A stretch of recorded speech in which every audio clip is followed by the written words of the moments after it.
California's Gold is produced in association with KCET Los Angeles and is seen statewide on California Public Television. This series is endorsed by the California Teachers Association, the California School Boards Association, and the California Library Association.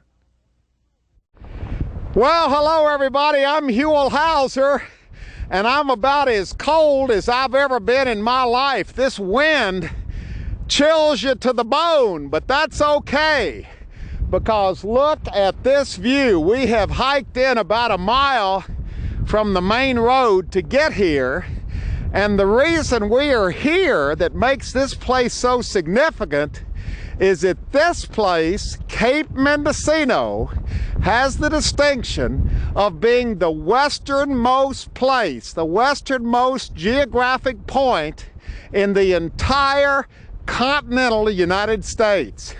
We're on our state's northern coast, about 30 miles south of Eureka. Look at this scenery, and look how the fog is coming in and out. The fog is part of this story too, because we are not here just because this is the westernmost point in the continental United States. We are here in search of one of the most beautiful and one of the most historic and one of the most remote structures anywhere in our state. And I've been told, and looking at my map, it's located right around this curve. So if you're interested in where we're going, why we're here, and what we're in search of, well, as always, you're invited to join us. Bundle up because it's cold. We've come to Cape Mendocino in search of California's gold.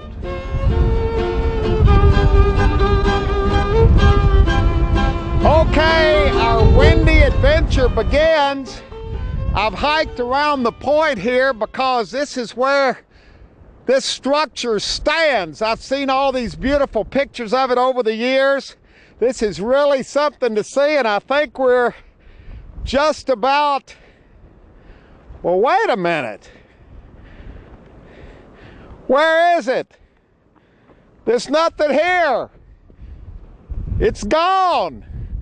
B, come over here. B just happens to be standing out here. B, introduce yourself to everybody. I'm B. Anderson, and I used to be on the Lighthouse Board. And it's cold out here, isn't it? Even for somebody who lives up in this part of California. I'm from LA, I'm not used to this. I'm a city slicker.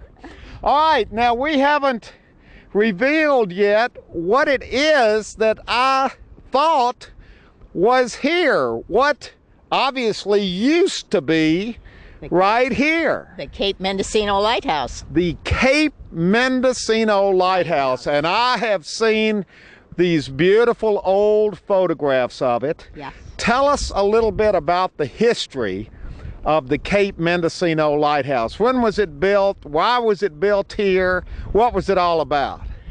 Well, back in the shipping days, a lot of ships went aground. Blunt's Reef extends 3 miles out to sea, so it trapped a lot of ships and sank them. So there's a reef that goes 3 miles out to sea. That's correct. So that's why they put the lighthouse here. Absolutely. What's this rock? That's Sugarloaf. That's a beautiful rock in itself. We sometimes you see it, sometimes you don't. Let's get a shot down at the coast right here, Cameron, because boy, this really points up why this lighthouse was put here, because it's beautiful and clear looking down the coast, looking up the coast. That's north, isn't it? Yes. But look right over here. Here's the fog that keeps rolling in and out. Yes. So this is why they had the lighthouse here. Yes. How hard was it to build a lighthouse out in this remote part of the Northern California coast in the 1860s? Well, the parts came from San Francisco. The lighthouse itself is like 2 tiers of 16 metal panels, and they were shipped up from San Francisco, and they actually landed here, which was an incredible feat. And they hauled it up by oxen cart and put it together. They poured a cement slab around it. And it look was, at this metal. I know, isn't it something? This is serious metal right here. Now, this wasn't your traditional big, tall lighthouse. Why not? No, and actually it was one of the tallest elevation lighthouses in the United States, too. But it was because it was on top of this big hill here, not because it had a big tower underneath it. Which is over 400 feet. So the lighthouse itself is only like 37 feet tall. And then the lightning rod put another 6 feet on it. So it was kind of a squatty little lighthouse, but it was perched up here where that beam, how far out could the beam go? It went 30 miles to sea at this point, this elevation, yes. Okay, so it was built in 1868. And operated until 1949, I believe. They decommissioned it. All right, it was decommissioned, and then obviously something else happened because it's gone. Now there's the interesting part of this story, because you know why it's gone. What happened to it? What got this movement underway? Well, after 40 or plus years of sitting here, it began to deteriorate, and you can see that it's cracked and the cement is gone from that side. Falling off the edge. It had a list of at least 10 degrees. The lighthouse did? Did, yes. And so a group of people looked at it and decided that, you know, we should save it. A group of locals decided to save the Mendocino Lighthouse. That's correct. Now that's easier said than done. What happened? Well, it was a process where many people were involved. Different construction companies, Ken Christine, NCI came, lifted the lantern top off for us.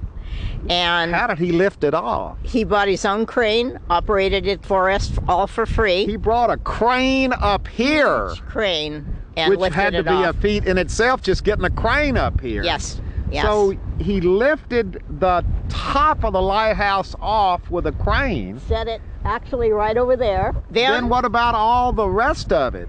Total volunteers. We received no grant monies or anything. People just came and worked. They took it completely apart, hauled it to the new location. We got the National Guard to do a training exercise, and they came in with a great big helicopter and lifted it up and flew it to the new location. Wait a minute, you had a helicopter come up here. It was most exciting. And all this wind, and on this isolated point, it picked up the lighthouse itself. I think the lighthouse really wanted to go because the day was absolutely perfect. There was not a breeze. Oh, really? Yes, it was just one of those perfect days. So Rare. The deal was you moved the lighthouse. We moved it. You just left, and this is very poignant in a way. This steel foundation here, the concrete is cracking and falling off the bluff. Yes. The steel is still as steady and as solid as can be, as it ever was. So they knew, of course, we've heard this before, but in the old days, they knew how to build things to last. Absolutely. We had to replace all the windows. Most of them were broken out. There was bird droppings, probably taller than I am, inside the lighthouse. Inside the lighthouse. It had been isolated out here for years. People used to walk in here and take souvenirs, so a lot of it was missing.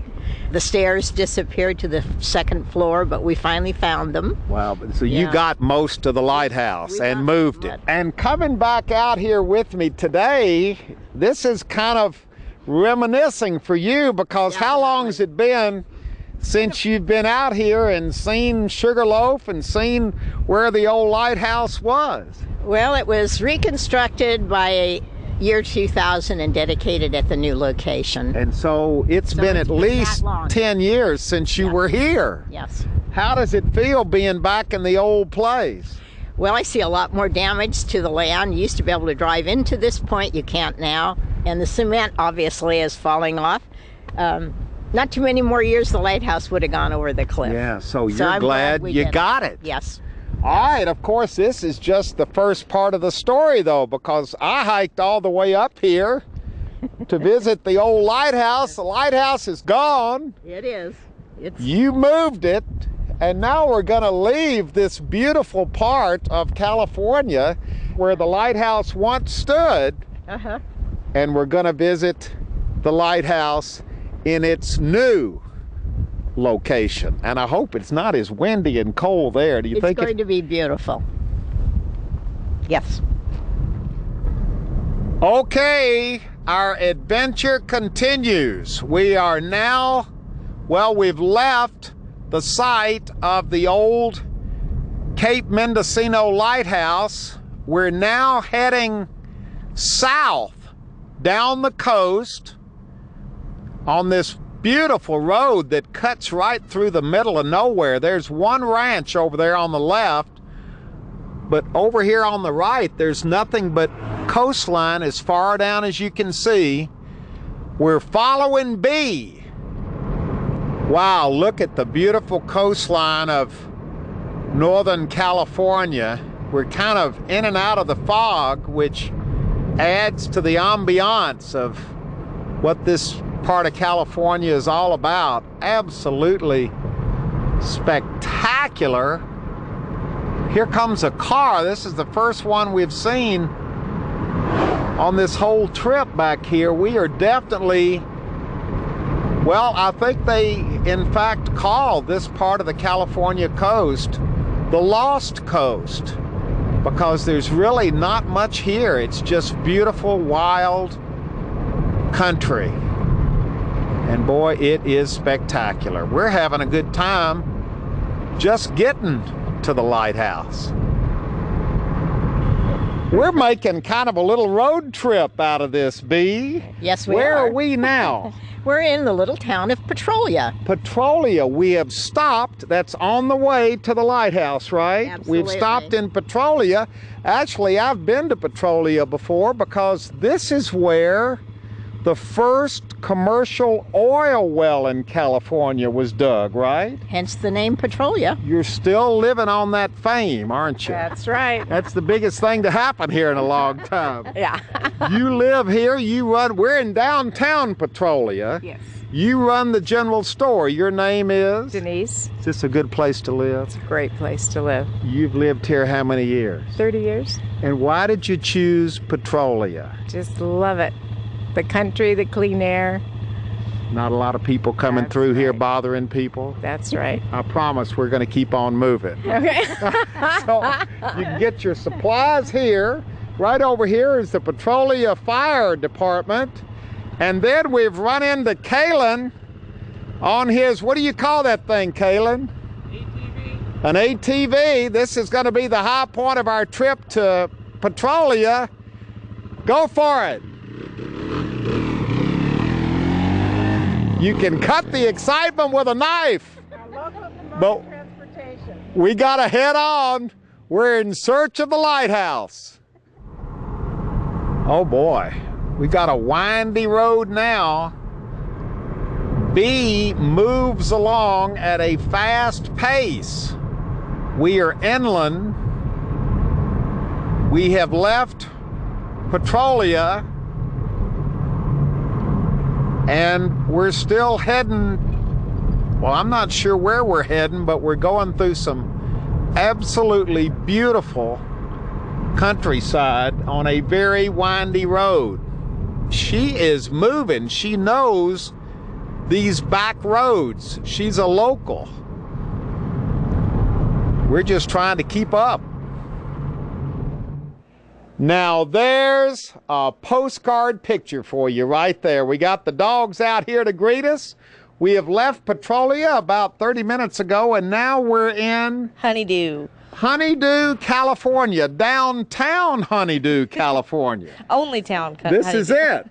Okay, we're in front of the Honeydew store and post office. Your name is? Tara. All right, now I've been to Petrolia. I know about the oil well there. Uh-huh.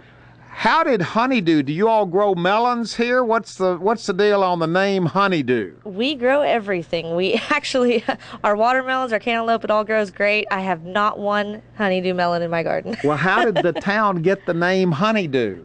Supposedly the settlers here came from the coast and they had honey in their in their storage, and when they woke up in the morning, it had dew on it, and they called it honeydew. Does that sound? It sounds good to me.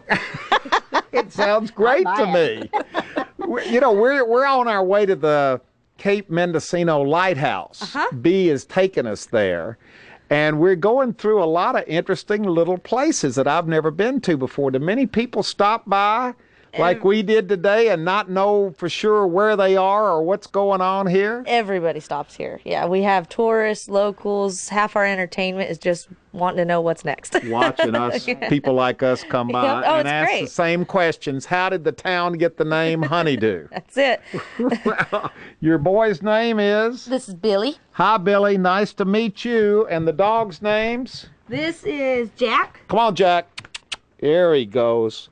Jack's a little shy. There he goes. Jack. And where'd the other one go? Molly's hiding over here. Oh, Molly's right over here. Molly's already taken a nap. That's about it. There's not much else we can say. Except that honeydew was probably one of the best agricultural parcels around.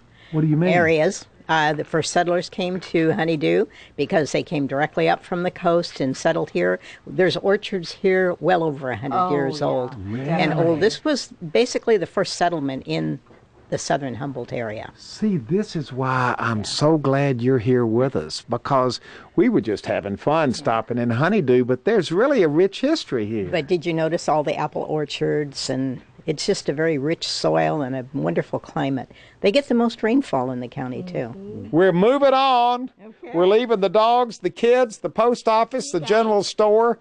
We're heading which way? South, continuing south? Southwest. Southwest. We're going to get now. We can't keep stopping.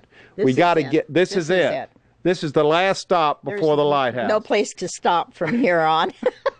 We're heading out. We have lost Bee.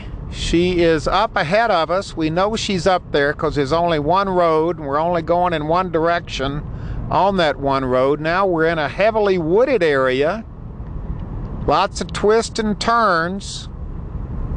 And we are almost at our final destination. Boy, this is pretty country here too. Look at these trees. We have arrived. We are back in the fog. So I feel comfortable. I feel at home again. The lighthouse, I'm feeling its vibes. It's close by. Where are we now, Bee? Well, we are at Shelter Cove, California. A beautiful little seaside community. Fogged in. Fogged in. Appropriately. Yes. Now, before we take a look at the lighthouse, I have to make an editorial comment. Number one, you drive like a bat out of you-know-where. I do. We had to. But don't publicize that. Well, it's on camera. Also, on the map, it doesn't look that far from where we were this morning. It's a good 2.5 to 3 hour drive. Because the roads are so windy. Maps mean nothing up here, do they? Not in Northern California. All right, we're here. And to prove we're here, there it is. That's it. That is the Cape Mendocino Lighthouse in all its glory, exactly like it looked when it was perched up there on the Cape for so many years before it was moved down here. And here's the group right over here that's responsible. I don't want to step on the little dog down here. Here's the group that's responsible. You're the keepers of the lighthouse, aren't you? That's right. We volunteer a day a week, and different ones come down and save ships. Who comes save ships with the lighthouse, of course? That's the job. Who comes down here? Why do they want to see the lighthouse? Who are these people? We have people that live here in the cove that come in. They come from town, especially when it's hot there and cool here. Mm-hmm. We have people from all over the world. Our visitors log shows people from every part of the globe. And they're hardcore lighthouse people. A lot of them are. They drive that road that you talked about just to get their passport stamp. This is a hardcore lighthouse person too, right here. Yeah. Introduce yourself to everybody. My name is Marlene Fondren. You were part of that original group that put this thing back together down here. Yes, I was. Did you help take it apart and then put it back Well, together? of course we did that. So and you- I'm the treasurer, so there. Uh-oh. Keeper of the money. Yeah, keeper of the money. Well, what was it like to put this thing back together? It was tough. It was tough. In what way? Just try to lift one of them little things. So we Yeah. had to have a crane, and yeah, it was very tough. But, So we're talking about each one of those metal panels. and guess what? They only had one place to go. They wouldn't fit. We had to have them numbered because they would not fit if they weren't in the right So spot. they were exactly made to fit. They wouldn't fit any other way No. but exactly the way they were in the lighthouse when original. it was originally built. Right. Now, is this exactly the way? I mean, everything here is original? So if you can remember the point that we started, Yeah. that was sitting on that metal platform that we That's saw. still up Yeah. there. So that's exactly the Yes. same footprint. Yes. And we poured a cement. What about the glass, for example? Most of the glass was broken, and Daisy's Supply came out and completely put all new glass So in that's it. all new glass, Yes. but the framing for the glass is the same. Is that the original red color that would have been on the top? Yes. Yes. Original gold globe on the top. Wow, And what is that, a lightning rod yes. up there? Yes. Why did you decide to move it down here? Well, there was several entities vying for it, and GSA, Government Surplus Agency, came out and did a visual inspection, and they decided this was the spot because it was the closest to Cape Mendocino. It's on the ocean. Take away a couple 100 feet and you've got Cape Mendocino. And here it is, this beautiful, beautiful lighthouse. It's not where it started out, but it's home. It's in its new home. And I'm all excited because we finally got here, B, and we're finally standing here looking at this grand old lighthouse, which looks just as grand in its own way here as it must have for so many years perched up on Cape Mendocino. Yes. Now, normally this would be the end of this adventure, but it's not, because if you look closely at the lighthouse, there's something missing here. Can you tell what's missing?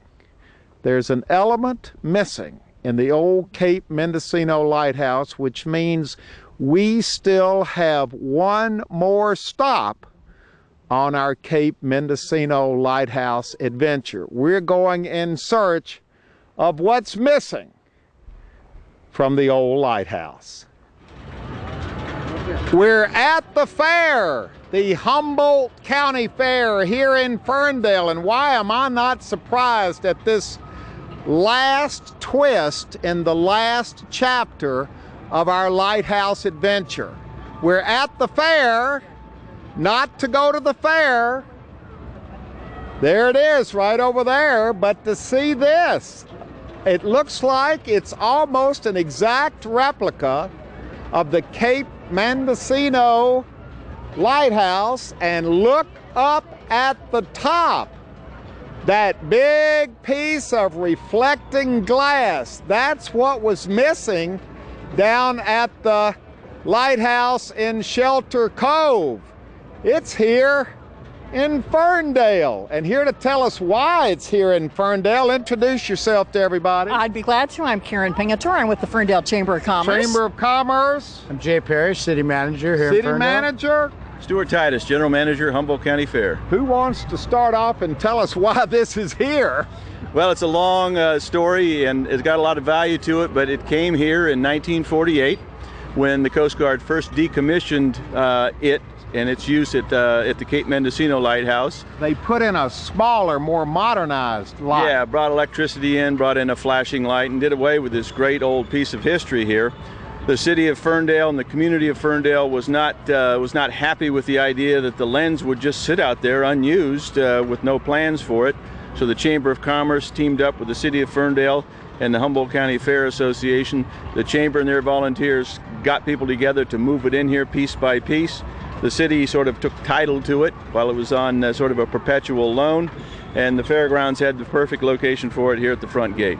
Yeah, everybody has to pass by going in and out of the fair, and it's almost a replica of the whole lighthouse, isn't it? It's phenomenal. It's been here for 3 generations now, since 1948. So children have grown up with that light turning around at special events, and we want to make sure we keep it here. It's just beautiful. Okay, Stuart and I have climbed up into the replica of the lighthouse. Here is the light fixture right here. Look at this. It's got moving parts, original moving parts from the late 1800s. Look over here. Moving parts, original moving parts from the 1800s. The crank to get the whole thing going. This is nothing though. This pales all of this. Look at this. This is beautiful work. Look at these pieces of machinery here. They don't make things like this anymore. But all of this pales in comparison to this. Look at this. This is almost magical. It is. If you get up here and experience this and how it works and the mechanics and the engineering behind it, it's marvelous. You know, the glass is spectacular, but the mechanics, the solidity, this is made so well. It's so beautiful, and it still functions so well. I think that's what surprises me the most. Yeah, all the original parts are here, made out of the brass and cast iron steel. This is all brass right here. Yeah, it's beautiful. We got it shined up. Boy, this was a monumental task to move this here in one. Well, you didn't move it in one piece? No, if you'll notice here, each of these parts are numbered to match up, so that when you disassemble it, you know, because they have to go exactly back where they came from. No two bolts fit a different, the same spot. So. It was all it was ingenious the way they engineered it. I don't think I've ever stood like this underneath a lens this big with the sun pouring through the lens and looked up at something like this. This is truly magnificent. Wow, this has been an amazing adventure. We started out to visit the Cape Mendocino Lighthouse. We got there, it wasn't there. So we've been looking for it all day. We found the lighthouse part of it down at Shelter Cove. We found the lens part of it here in Ferndale at the fairgrounds. What's amazing is that the Cape Mendocino Lighthouse, even though it's not in its original location, is still very much alive and well, and both the lighthouse and the lens are being lovingly cared for by Californians who care about history and helping keep it alive. Thank you all so much for sharing the lens with us. We have had an absolutely amazing adventure in search of the Cape Mendocino Lighthouse, very much a part, wherever it is, of California's gold.